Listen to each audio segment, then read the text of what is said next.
सुर में गाना सीखिए पाधानीसा ऐप के साथ। AI powered personal music teacher from Saregama.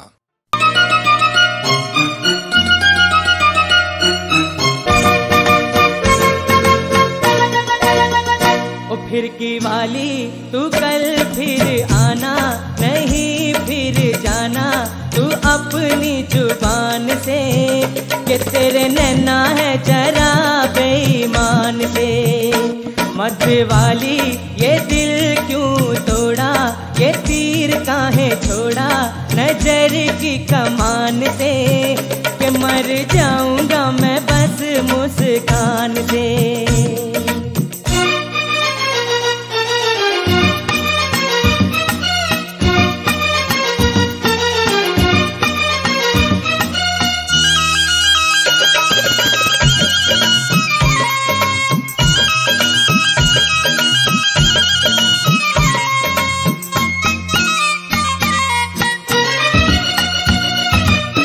पहले भी तूने एक रोज ये कहा था, पहले भी तूने एक रोज ये कहा था, आऊंगी तू ना आई। वादा किया था सैया बन के बदरिया, छाऊंगी तू ना छाई। मेरे प्यासे नैना तर से तू निकली ना घर से, कैसे बीती वो रात सुहानी। तू सुन ले कहानी ये सारे जहान से, कि तेरे नैना है जरा बेईमान से। फिर की वाली तू कल फिर आना, नहीं फिर जाना तू अपनी जुबान से, कि तेरे नैना है जरा बेईमान से।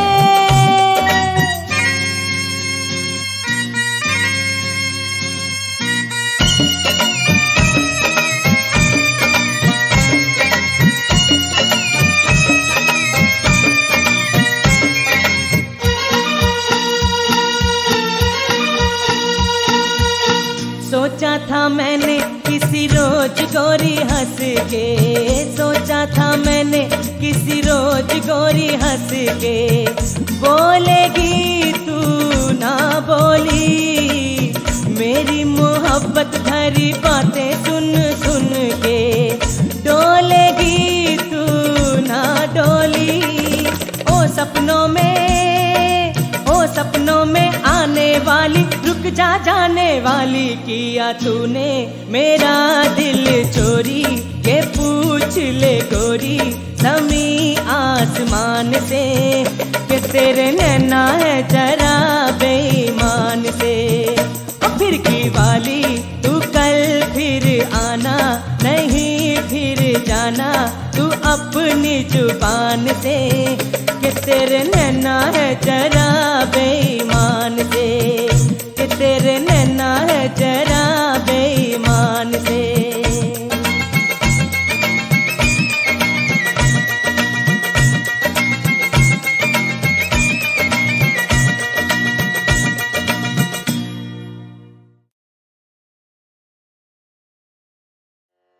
क्या आपने कभी जीवन में सोचा है कि आप जहां पर हैं वो आपके द्वारा लिए गए डिसीजंस के कारण ही है? दोस्तों, जरा सोच के देखिएगा, जीवन के किसी स्टेज पर आपने जो निर्णय लिया था, यदि उसकी बजाय कुछ और लिया होता तो आप जहां हैं वहां नहीं, कहीं और होते। हम सब अपने लिए गए डिसीजंस की एक लंबी श्रृंखला हैं और कुछ नहीं। जो भी हम फैसला लेते हैं उसके बड़े ही दूरगामी परिणाम होते हैं। मैं शैलेंद्र भारती आज आपको भागवत पुराण की ऐसी ही एक कथा की ओर इशारा करवा रहा हूं। आइए जरा सुनते हैं, जिसका शीर्षक है बकासुर। किसी जमाने में हयग्रीव नाम का एक मनुष्य हुआ करता था। उसके बेटे का नाम था उत्कल। उत्कल एक बहुत ही शरारती बच्चा था, किसी की नहीं सुनता था, बस अपने मन की करता। ऐसे में एक दिन वो जाजली मुनि की कुटिया में घुस गया। ये तो बस एक बच्चे की शरारत थी, इतनी सी बात पर मुनि एक बच्चे को कुछ नहीं कहते। पर उत्कल जाजली मुनि की कुटिया में घुसकर रुका नहीं। वो उनके तालाब से मछलियां पकड़ करके उन्हें मारने लगा। मासूम मछलियों को इस तरह मरते देखकर जाजली मुनि को क्रोध आ गया। क्रोध में जाजली मुनि ने उसे श्राप दिया और बोले, तुम एक बक के जैसे यानी कि एक बगुले के जैसे मछलियों को पकड़ रहे हो, इसलिए जाओ, तुम बक ही बन जाओगे। उत्कल को बुद्धि आई।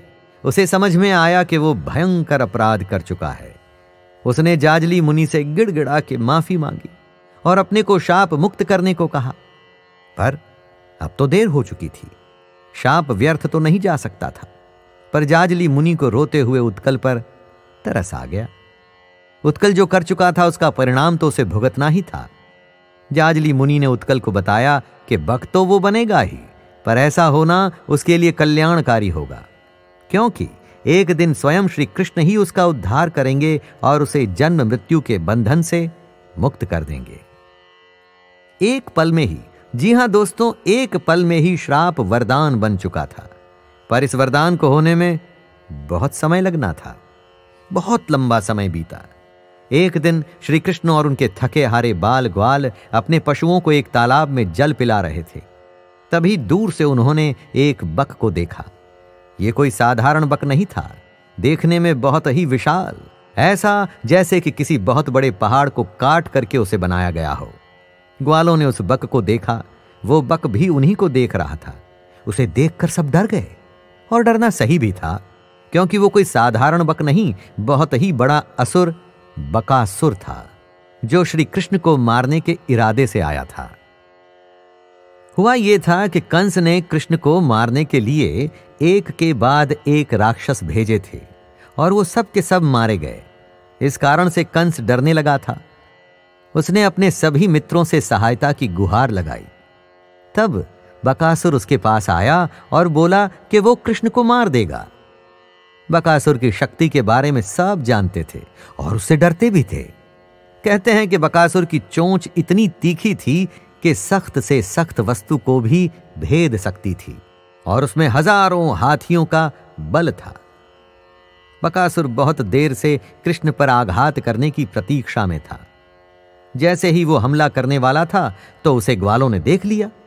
बकासुर समझ गया कि अब वो और देर नहीं कर सकता। बिना कोई टाइम वेस्ट किए बकासुर ने आक्रमण कर दिया। झपट्टा मारते हुए उसने उसी समय श्री कृष्ण को निगल लिया। बाल ग्वाल तो पहले ही डरे हुए थे। कृष्ण के निगल जाने से तो उनका डर सारी सीमाओं को लांघ गया। सब चीखने चिल्लाने लगे। उनको लगा कि उनका प्रिय आज उनसे छूट जाएगा। चारों ओर हाहाकार मच चुका था। कृष्ण पर हमला अचानक हुआ था, पर जैसे ही उन्हें निगला गया वो चौकन्ने हो गए। निगल जाने के बाद जब कृष्ण बकासुर के तालू में पहुंचे तो पहले तो वो वहीं रुक गए और नीचे नहीं गए। उसके बाद अपनी योग माया से उन्होंने अपने को तपाना शुरू कर दिया। पहले धीरे धीरे और फिर एकदम से कृष्ण का तापमान बढ़ने लगा। थोड़ा बहुत सहने के बाद तापमान असहनीय हो चुका था। बकासुर का तालू जलने लगा। अब वो कृष्ण को ना ही निगल सकता था और ना ही उगल सकता था। बकासुर को लगा कि उगलने में ही समझदारी है। उसने पीड़ा में तड़पते हुए कई कोशिशों के बाद कृष्ण को अपने तालू से बाहर निकाल करके फेंक दिया। निगलने का ऑप्शन शायद खत्म हो चुका था। उस पर भी अभी बकासुर के पास उसकी भयंकर तीखी चोंच थी। उसने अपनी चोंच से कृष्ण पर प्रहार करना शुरू कर दिया। दोनों में युद्ध होने लगा। बाल ग्वालों में अब थोड़ी आशा जग गई थी। कृष्ण उन्हें दिख रहे थे। दोनों में थोड़ी देर तक युद्ध चला। उसके बाद कृष्ण को लगा कि बहुत हो गया, अब इस युद्ध का अंत कर देना चाहिए। कृष्ण ने अपने दोनों हाथों से बकासुर की चोंचें पकड़ ली। फिर एक चोंच को अपने पैर से दबाया और अपने दोनों हाथों से दूसरी चोंच के 2 टुकड़े कर दिए। ऐसा करते हुए बकासुर का मुंह 2 हिस्सों में फट गया और वो उसी समय मारा गया। दोस्तों, आप समझ ही गए होंगे कि ये वही उत्कल था जिसे श्राप मिला था। उसकी मछलियों को मारने की शरारत उसे कहां से कहां ले आई। वही श्राप जो आज वरदान बना, पर उसके होने में बहुत समय लगा। ऐसे ही, जी हां, ऐसे ही दोस्तों, हमारे भी डिसीजंस होते हैं। इन्हीं निर्णयों और कर्मों के आधार पर हमारा आगे का जीवन डिसाइड होता है। जब भी आप कुछ करें ना, तो जरा सोच के देखें कि कुछ महीनों कुछ सालों के बाद आपका यह डिसीजन आपको कहां लेके जाएगा। आप देखिएगा, आपके डिसीजंस बेटर होने लगेंगे। आप केवल वही काम करेंगे जिनके दूरगामी परिणाम अच्छे हों। तो इसी के साथ मैं शैलेंद्र भारती आपसे आज्ञा लेता हूं। धन्यवाद। आशापाशशतैर्बद्धाः कामक्रोधपरायणाः ईहन्ते कामभोगार्थम् अन्यायेनार्थसंचयान्। जो कामना में, अपनी इच्छा में फंसा होता है, वो उसके लिए कुछ भी करने को तैयार होता है। यही होती है आसुरी प्रवृत्ति। अपने कर्म को कर्तव्य समझ के करने से ये एकदम उल्टा है। कामना या आशा की सैकड़ों फांसियां इन लोगों को अपनी जकड़ से छूटने नहीं देती। आशा की वजह से इनके मन में काम और क्रोध जैसे भाव आते हैं। काम और क्रोध के चलते ये अपना आपा खोकर अपने विषय भोगों के लिए अन्याय से भी पीछे नहीं हटते। इनका ध्येय सिर्फ अपने भोगों के लिए धन इकट्ठा करने से होता है। इस बात को समझिएगा दोस्तों, आशा जिससे होता है काम, क्रोध, और उसी से होता है अन्याय।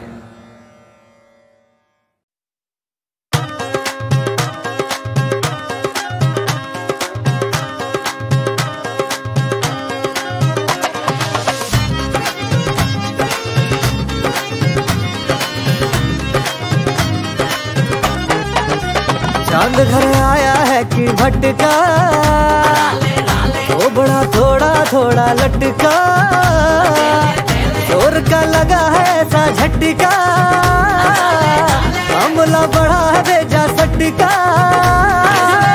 कौन कहे अंदर क्या है बाहर है क्या, गोविंदा। जिंदगी उबड़ खाबड़ तिरछी आड़ी टेढ़ी, मामा बोल तेरी महफिल में तुझसे ही ये नाच नचाए, मामा बोल। जिंदगी खट्टी मीठी फीकी तीखी सब है, मामा बोल। जिंदगी ऐसी वैसी जैसी है मेरी है, मामा बोल। साथ घर आया है कि भटका, वो बड़ा थोड़ा थोड़ा लटका।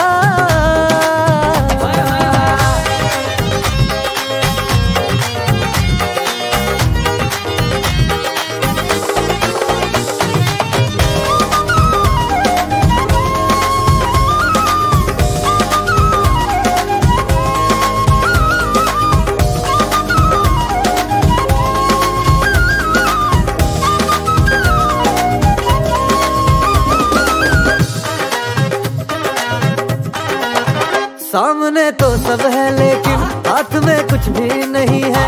अजब है गजब है ये दुनिया, यहाँ जो गलत है सही है। जब कोई पार्टी शार्टी हो हम वहाँ हाजिर होते हैं, काम कर कर के मर जाए फिर भी सब ताने देते हैं। अपनी स्टोरी का मैं हीरो हूँ, चाहे सब ये सोचे कि मैं जीरो हूँ, तो कहने दो तुम उनको जो कर समझे बुद्धू बोले जाने भी दो। जिंदगी उबड़ खाबड़ तिरछी आड़ी टेढ़ी, मामा बोल तेरी महफिल में तुझसे ही ये नाच नचाए, मामा बोल। जिंदगी खट्टी मीठी फीकी तीखी सब है, मामा बोल। जिंदगी ऐसी वैसी जैसी है मेरी है, मामा बोल। आज कौन हमको जानता, आज है हमारा बोल क्या, बादलों का कोई कारवां कैसे रोके सूरज को भला। हाय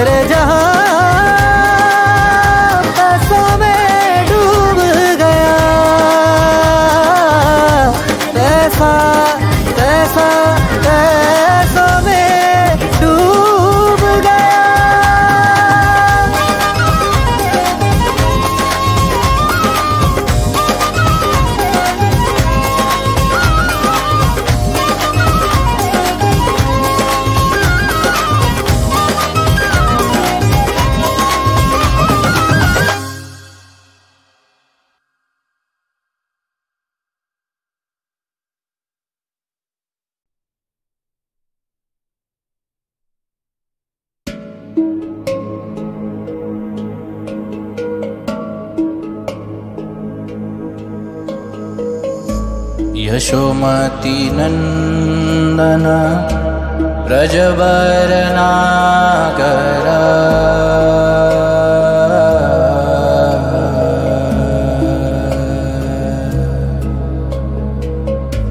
यशोमती नंदन ब्रजवर नागर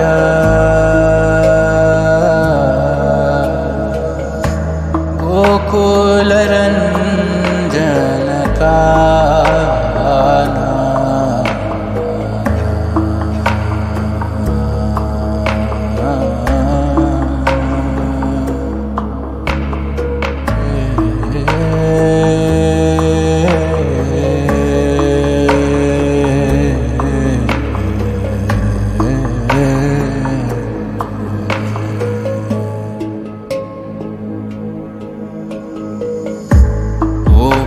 परान धन मदन मनोहर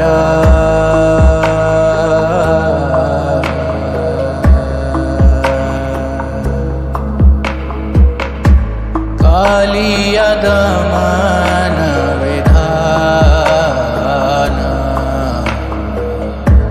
कालिया दमन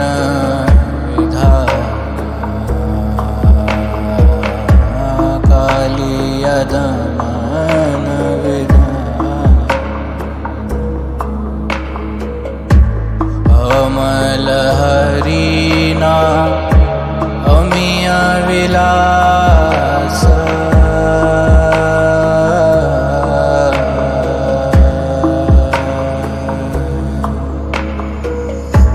विपिन पुरंदर नवीन नगर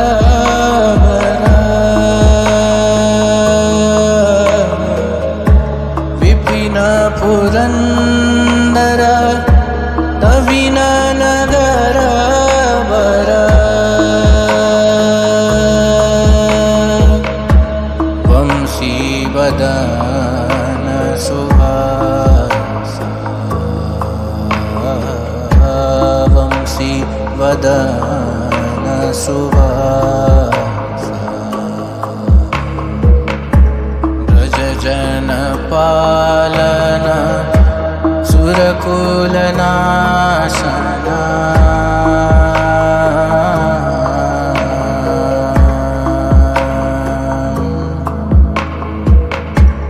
नंद गोधन रखवाला नंद गोधन रखवाला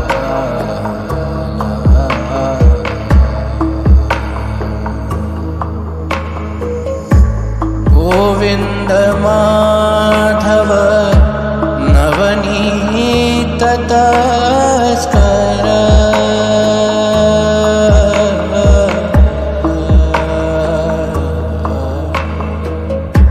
सुंदर नंद गोपाला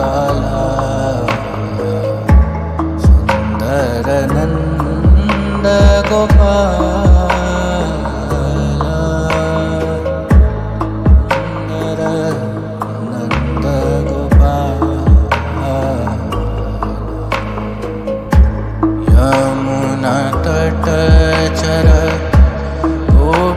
वसन हर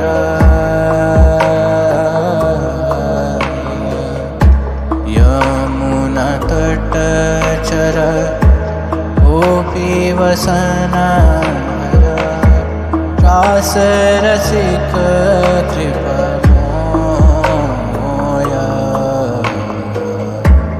रास रसिक कृपा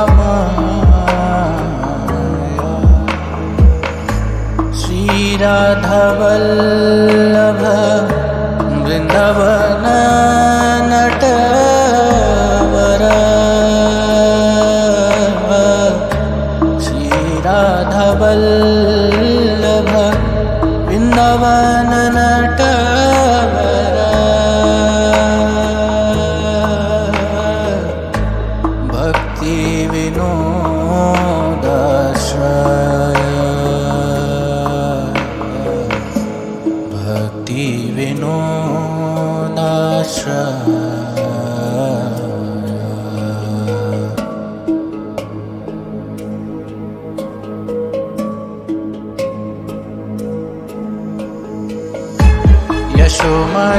नंदन ब्रजवरना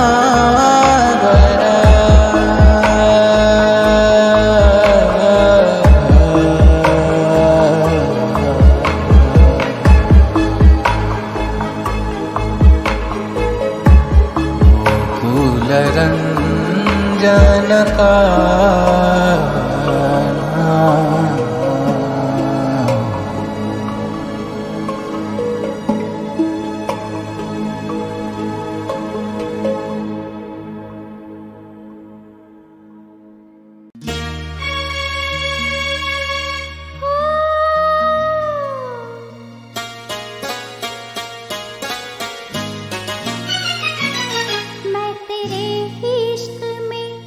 मर ना जाओ कहीं तू मुझे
देखो पप्पा मेरा आया, मूसक सवार उनका रूप है विकराला, करने उजाला देखो पप्पा मेरा आया, मूसक सवार उनका रूप है विकराला, देखो गौरी का राज दुलारा है शिव ने भी पाला। पधारो मारे मोरिया जी, पधारो मारे मोरिया जी।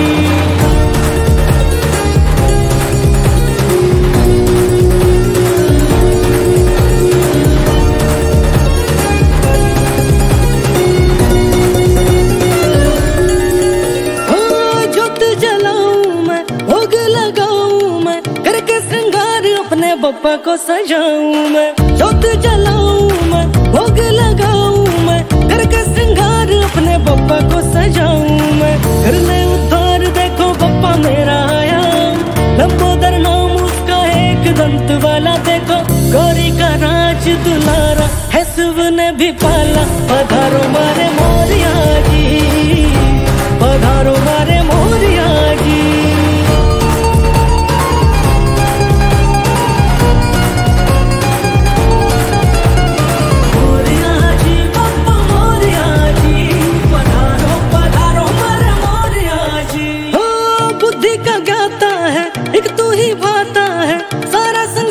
तुझको पूजे जब तू आता है, बुद्धि का गाता है, एक तू ही भाता है, सारा संसार तुझको पूजे जब तू आता है, सारे संसार का है तू ही एक दाता, लंबोदर नाम तेरा एक दंत वाला, देखो गौरी का राज दुलारा है शिव ने भी पाला। पधारो मारे मोरिया जी, पधारो मारे मोरिया जी। देवा गणपति देवा देवा, देवा देवा गणपति देवा देवा, मोरिया जी बप्पा मोरिया जी, पधारो मारे मोरिया जी।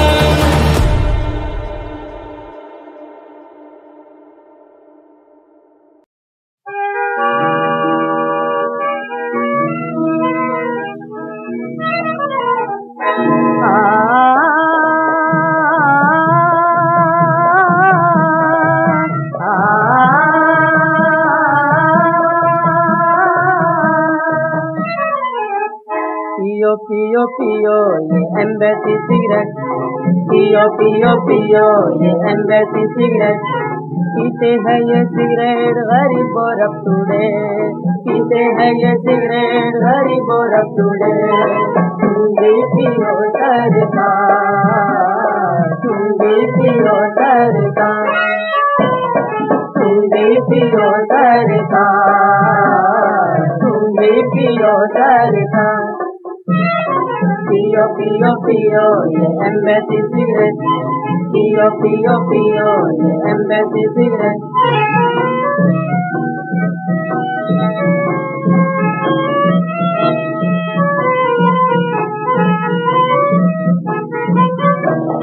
भारत की सिगरेटों में है एम्बेसी महान, तारीफ करूं क्या इसकी है इसकी आला जान, हिंदू मुस्लिम ईसाई बुढ़े और जवान, एम्बेसी सिगरेट पे है सारे कुर्बान। तुम भी पियो सरकार, तुम भी पियो सरकार, तुम भी पियो सरकार, तुम भी पियो सरकार। पियो पियो पियो ये एम्बेसी सिगरेट, पियो पियो पियो ये एम्बेसी सिगरेट।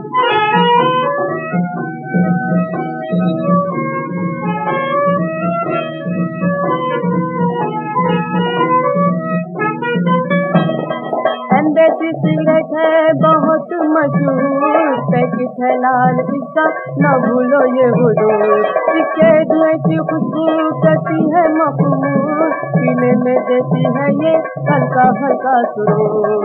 तुम भी पियो सरकार, तुम भी पियो सरकार, तुम भी पियो सरकार, तुम भी पियो सरकार। पियो पियो पियो ये एम्बेसी सिगरेट, पियो पियो पियो ये एम्बेसी सिगरेट, पीते हैं ये सिगरेट गरीब और अटूटे, पीते हैं ये सिगरेट गरीब और अटूटे।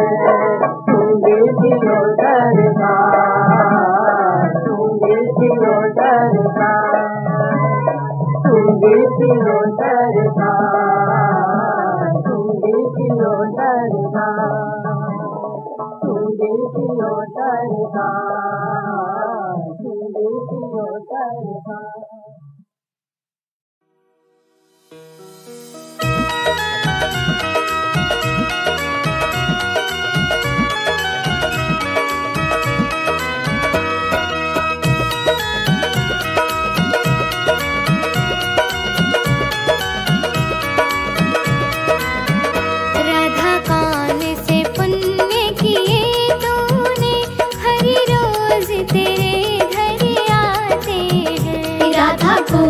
से पुण्य किए तूने, हरि रोज तेरे घर आते हैं, हरि रोज तेरे घर आते हैं, हरि रोज तेरे घर आते हैं। राधा कौन से पुण्य किए तूने, हरि रोज तेरे घर आते हैं। राधा कौन से पुण्य किए तूने, हरि रोज तेरे घर आती है।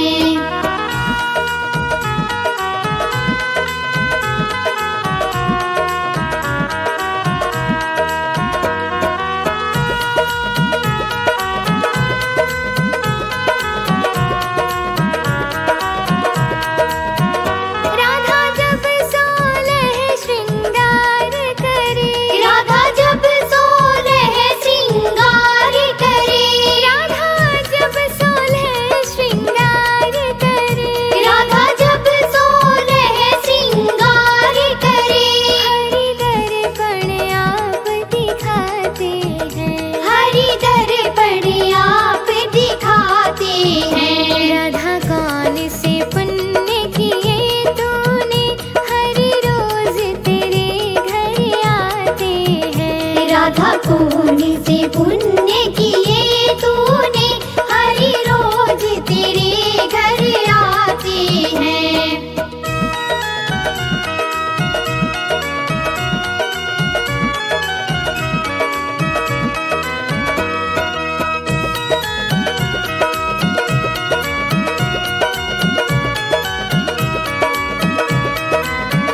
राधा जब पन घट पे नीर भरे, राधा जब पन घट पे नीर भरे, राधा जब पन घट पे नीर भरे, राधा जब पन घट पे नीर भरे। प्रभु मट की आप उठाते हैं, प्रभु मट की आप उठाते हैं। राधा कौन से पुण्य किए तूने, हरि रोज तेरे घर आते हैं। राधा कौन से पुण्य किए तूने, हरि रोज तेरे घर आते हैं।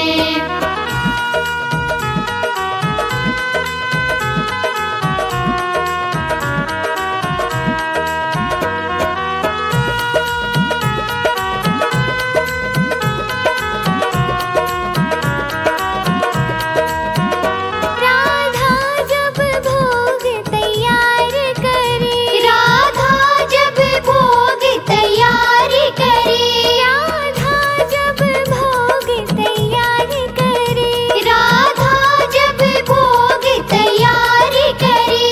हरि आकर भोग लगाते हैं, हरि आकर भोग लगाते हैं। राधा कौन से पुण्य किए तूने, हरि रोज तेरे घर आते हैं। राधा कौन से पुण्य किए तूने, हरि रोज तेरे घर आते हैं।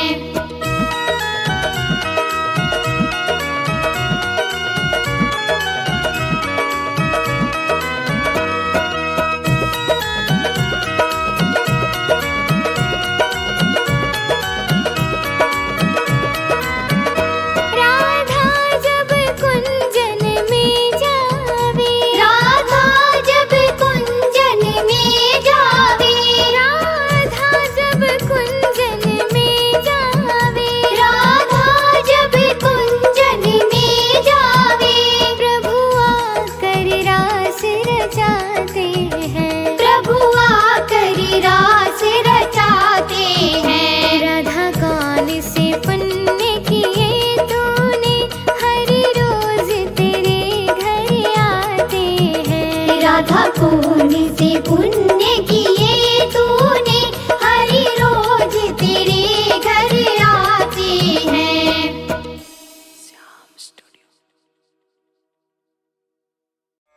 सर्वयोनिषु कौन्तेय मूर्तयः सम्भवन्ति यः तासां ब्रह्ममहद्यो निरहं बीजप्रदः पिता।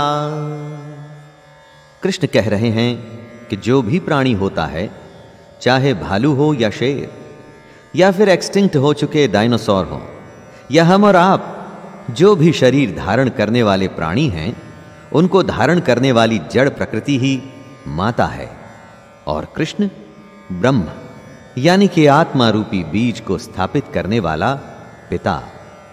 प्राणी का जन्म माता और पिता से ही संभव है। जो काया है, शरीर है, बॉडी है, बिना प्राण के वो जड़ प्रकृति है। और जब उस शरीर में प्राण आ जाते हैं, लाइफ आ जाती है, वो तभी संभव होता है जब उसमें आत्मा आती है, और वो आत्मा डालने वाले पिता कृष्ण ही हैं।